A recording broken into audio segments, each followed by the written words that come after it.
Nanti jijinya bareng-bareng ya. Iya.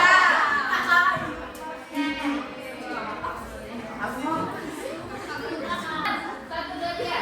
Apa sih? Lo bisa loh Bu.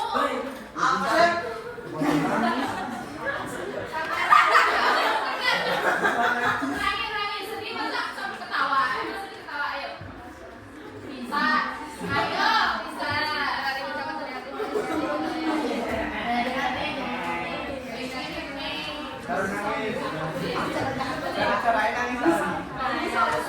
Bisa. Ayo yang marah. Apa sih? Cocok. Ayo. Apa sih?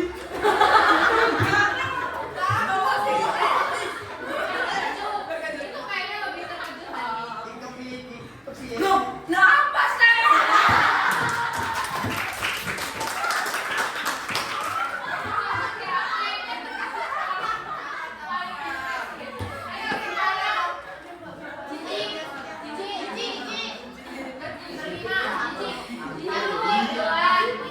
sih?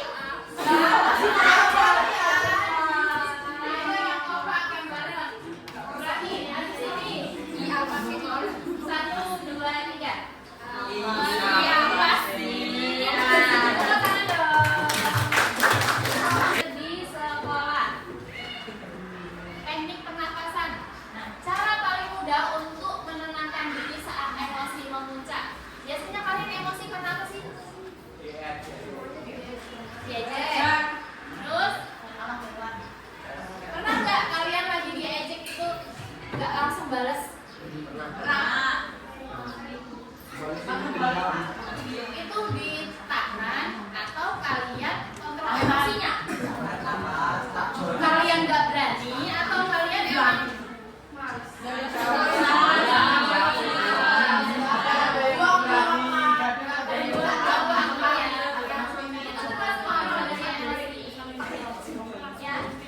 Bagus, itu berarti tidak bertindak impulsif ya, gitu. Tanpa memikirkan akibatnya. Nanti dia juga capek sendiri, ya kan? Cara paling mudah untuk menenangkan diri saat emosi memuncak. Mengatur nafas. Apa yang pertama? Tarik Tarik nafas. nafas 4 detik. Yuk kita praktekin bareng-bareng. Habis itu tahan. Tahannya berapa? 2 detik.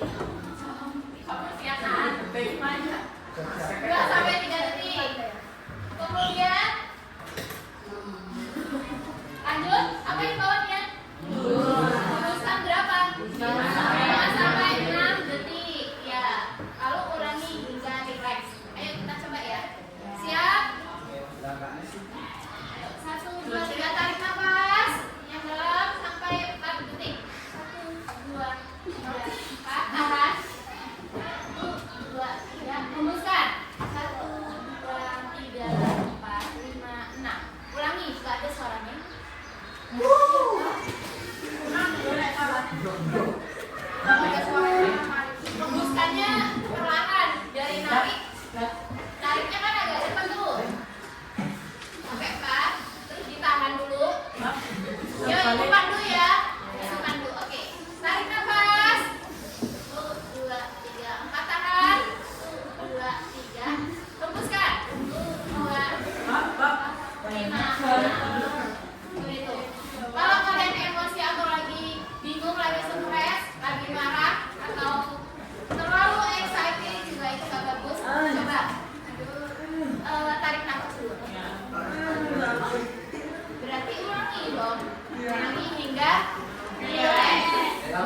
ini yang mengelola emosi dengan selain dari tarik nafas.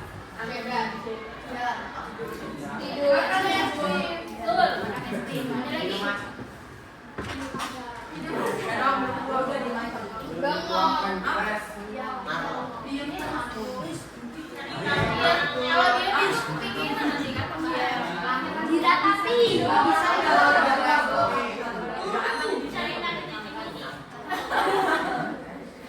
biasanya emosi itu ada cara mengekspresikannya dengan hal yang positif. Apa cara? Tahu biasanya apa? Mancing. Main HP. Ada lagi? Mancing. Yang mengekspresikannya dengan hobi. Siapa yang punya hobi? Mancing. Yang positif. Lihat aja. Salah dong. Nice.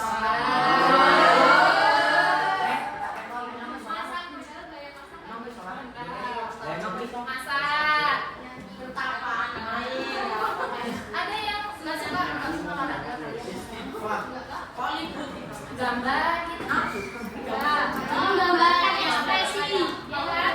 Kalau lagi moodnya down atau lagi kesal, lagi banyak pikiran, biasanya ada yang hobinya gambar. Nanti kakaknya salah kamu. Kalau ibu sukanya olahraga, jadi kalau misalkan ibu lagi capek banget atau lagi stres, biasanya ibu olahraga. Ya.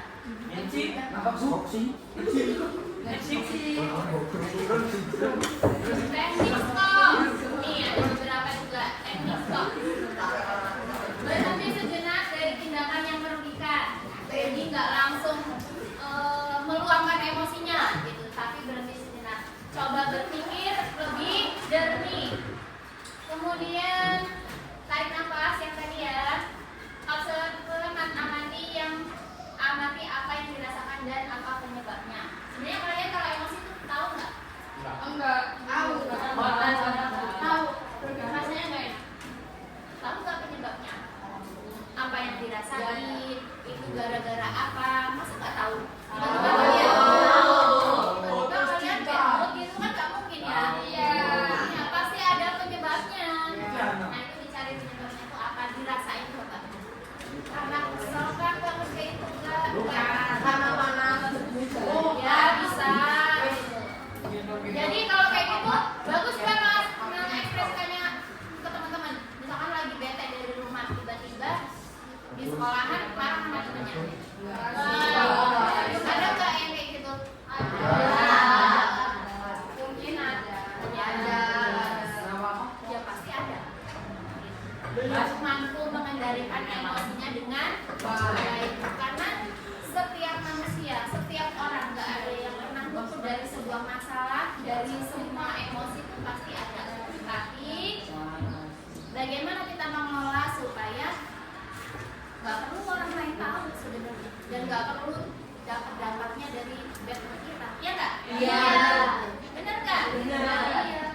Iya kan, karena semua orang tuh punya masalah dan itu kan kontrol diri dia, bukan orang lain yang harus memahami. Tapi dirinya yang harus tahu mengontrol diri sendiri. Itu namanya mengelola emosi dengan baik. Misalkan ibu lagi kerja, ada masalah di rumah, kira-kira di kerjaan dibawa nggak? Harusnya karena semua orang itu pasti punya masalah, nggak perlu orang tahu. Terus kita ditanyain sama teman ibu, teman sepekerjaan, ibu diam aja, malasnya lagi ada masalah. Kira-kira profesional nggak? Enggak. Dan itu butuh dikelola dari lalu pilih tindakan yang lebih baik dan lebih bijak. Seperti tadi misalnya ada yang hobinya makan es krim, bisa teman-teman ibu juga kalau lagi capek perginya beli es krim, baliknya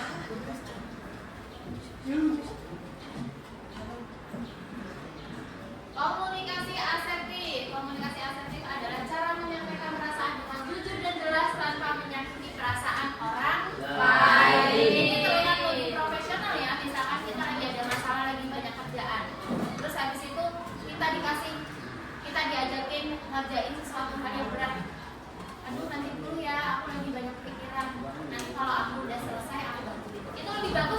Iya. Iya. Benar, daripada ngerjainnya gubang-gubang, misalkan disuruh kita lagi capek pulang sekolah misalnya.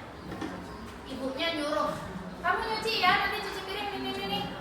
Kalian ngerjainnya dengan terpaksa, piringnya di atau kalian ngomong dulu, "Bu, bentar ya, aku tiduran dulu bentar, nanti kalau aku capeknya udah hilang aku bantuin." Pernah nggak? Jangan perasaan tergantung beneran sekali. Ya coba kalian ungkapin itu dulu, gitu. Ungkapin perasaannya dulu, gitu, dengan lebih baik, dengan lebih bijak. Itu karena kan semua orang pasti ada lelahnya, ada capeknya, gitu ya kan?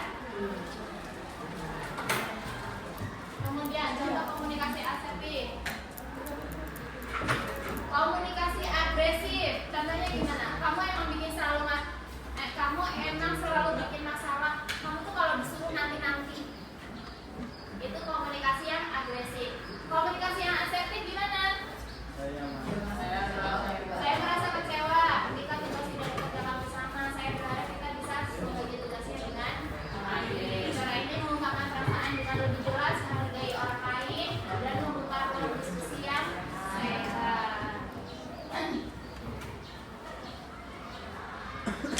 Manfaat mengelola emosi, mengurangi konflik, keputusan yang lebih baik, kemudian hubungan pertemanan menjadi lebih erat, lebih percaya.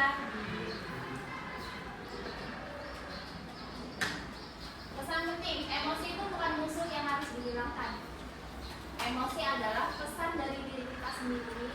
Yang penting adalah belajar mengenali, mengelolanya agar kita dapat bertindak dengan bijak dan di setiap situasi. Ingat ya, kamu tuh tidak sendiri. Selalu ada orang yang siap mendengarkan dan membantu. Kalau di sekolah siapa yang membantu? Guru. Oke, kita akan melakukan sosiodrama. Mau 5 orang, Ibu? 5 orang. Kita praktekkan.